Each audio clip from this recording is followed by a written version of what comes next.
Brought to you by Fibre Fresh Feeds, advanced fibre nutrition for horses.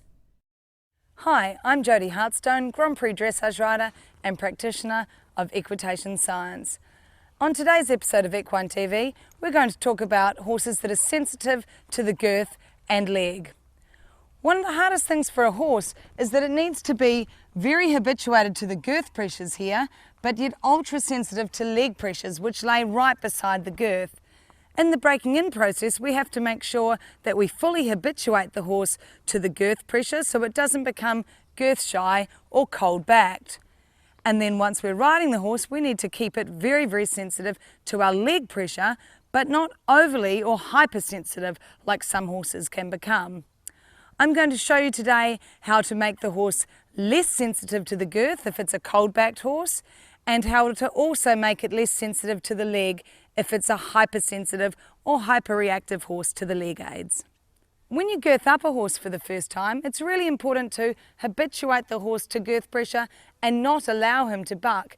If you simply girth the horse up tight and let him free in a round pen, he may learn to buck and keep that behaviour up for the rest of his life because you will be evoking the flight response.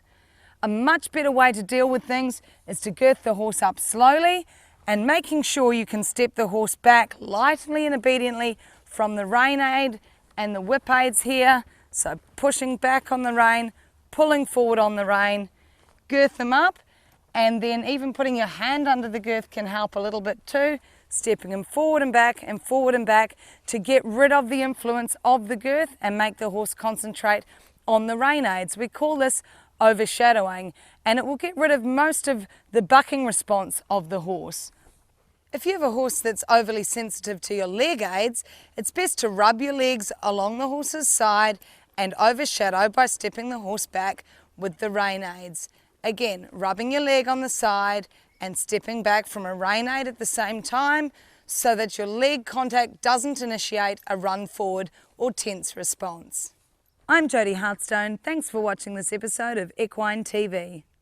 Brought to you by Fibre Fresh Feeds, advanced fibre nutrition for horses.